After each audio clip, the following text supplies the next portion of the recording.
Toda vez que você abrir o HQ, o dashboard é a primeira tela que ele vai te mostrar. O dashboard traz uma visão geral da propriedade, então a ideia é sempre que você chegue para trabalhar, faça o login no seu usuário e logo de cara já saiba quais os check-ins você vai fazer hoje, os checkouts pendentes, as reservas com dívida alta que você precisa acompanhar mais de perto, as últimas reservas que entraram no sistema, as pré-reservas com vencimento próximo e aqui embaixo você ainda tem uma projeção dos próximos dias, assim você já pode planejar toda a sua operação de recepção, café da manhã, roupa de cama, tendo em mente quantos hóspedes você vai realmente receber. Essas reservas aqui do topo são todas clicáveis, então se, por exemplo, você já quiser entrar aqui e fazer esse check-in, você pode clicar aqui e executar as ações direto na reserva. Antes da gente falar dessas coisas, a gente vai passar pelo mapa de camas, que é certamente a tela mais importante do HQ. Mapa de camas é onde a gente passa a maior parte do tempo, porque aqui a gente tem a nossa ocupação destrinchada nos dois eixos que importam, que são a linha do tempo, que é o calendário, e a configuração da propriedade em si, que é como ela está estruturada em quartos e camas. Pelo menos aqui nesse exemplo a gente vai falar de quartos compartilhados e privativos. Eles são fundamentalmente diferentes e é muito importante entender o porquê. Os compartilhados, como é o caso desse dormitório A aqui em cima, eles têm unidades de venda independentes, individuais. Então o dormitório A tem 4 camas e cada uma das camas é representada por uma linha. Eu tenho total liberdade de escolher quantas camas aqui eu quero reservar. Os privativos são exatamente o contrário. Então, se eu pegar esse meu quarto família, que também tem 4 camas, você vai ver que ele está representado por uma linha só. Isso quer dizer que os privativos englobam todas as camas dentro daquele quarto. Quando eu clico nessa célula e faço uma reserva, o quarto inteiro está selecionado, o quarto inteiro está indisponível para uma nova venda. Aqui no topo a gente consegue mexer na visualização do mapa de camas. A visualização padrão é sempre todos os quartos, que é o que a gente está vendo agora, com a propriedade inteira. Mas se você quiser, você pode definir só um tipo de quarto e enxergar só ele. Quando você quer voltar para a visualização padrão, você clica aqui em mapa de camas e ele volta. Vocês vão perceber que no que diz respeito à linha do tempo, a visualização padrão sempre começa do dia de ontem. Então se hoje é terça-feira, dia 3, ele começa me mostrando a segunda-feira, dia 2. Eu consigo navegar na linha do tempo através das setas, ou se eu quiser ir para uma data distante, eu clico aqui nesse menu D, venho aqui no calendário, seleciono, por exemplo, janeiro do ano que vem e digo que eu quero enxergar 30 noites, quero ver o mês de janeiro inteiro. Clico aqui em processar. Ele me mandou lá para frente, eu também posso navegar aqui através das setas.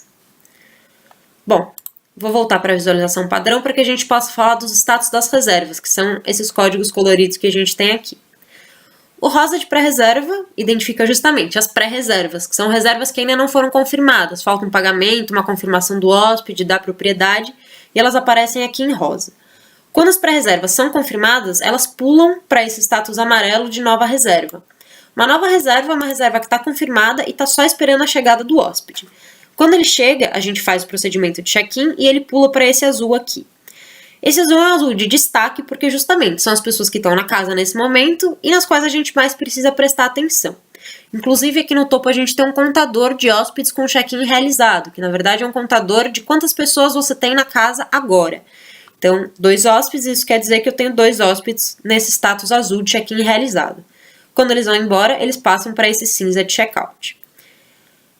Além desse código colorido, a gente tem esses 2 ícones de dívida e a setinha de checkout. A bandeira vermelha de dívida aparece quando a reserva tem uma dívida que ultrapassa um teto que você estabeleceu. Ele pode ser, por exemplo, R$50, então toda dívida acima de R$50 ganha uma bandeira vermelha, ou você pode jogar ele lá para baixo, pode ser 0. Toda dívida maior do que 0 ganha uma bandeira vermelha para que você preste mais atenção nesse hóspede. A setinha de checkout ela aparece automaticamente quando chega a hora do hóspede ir embora. Então a Ada Lovelace dormiu aqui de segunda para terça-feira e agora ela ganhou uma seta de checkout porque chegou a hora dela ir embora. Bom, além desses ícones que são padrão, a gente consegue configurar marcadores coloridos personalizáveis. E eles servem para identificar as operações que você tem que são exclusivas aí da sua propriedade, que são coisas muito específicas. Então, por exemplo, eu configurei aqui esse marcador verde, que é um indicador de bagagem. Quer dizer que esse hóspede tem uma bagagem extra guardada no nosso bagageiro e eu não quero de jeito nenhum que a minha staff esqueça de avisar para ele, na hora do checkout, que ele precisa tirar aquela bagagem de lá. Então venho aqui, atribuo esse marcador especial na reserva e ele aparece aqui no mapa de camas. Ele vai ficar sempre visível, sempre pulando aos olhos da minha staff para que eles não esqueçam disso. Uma outra coisa bacana do mapa de camas são os pop-ups de reserva. Então, sem nem sair dessa tela, você pode clicar numa reserva. E aqui ele vai te mostrar os dados mais importantes sobre ela. O nome do hóspede, o número da reserva, o e-mail, o quarto onde ela está alocada, o período, que são as datas de check-in e check-out, o canal de origem dessa reserva e o saldo. Como aqui é um saldo negativo, ele está em vermelho.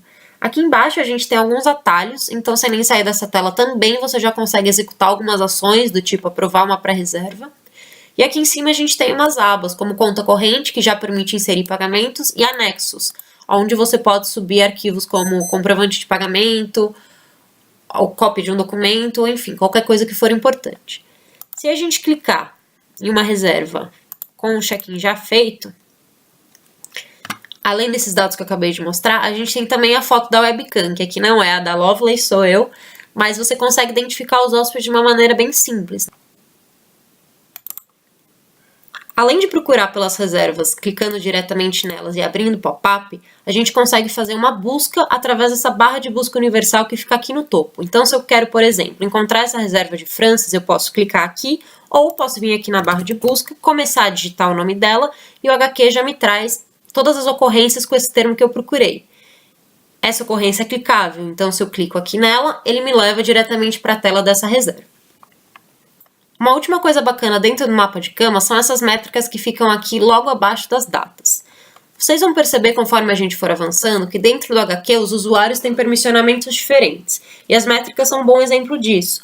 Só quem tem usuário de gerente, com permissão de gerente, consegue ver, por exemplo, a receita esperada para o dia, que é esse valor que aparece aqui. As outras métricas aqui do topo são a sua taxa de ocupação e o número de hóspedes esperados para o dia.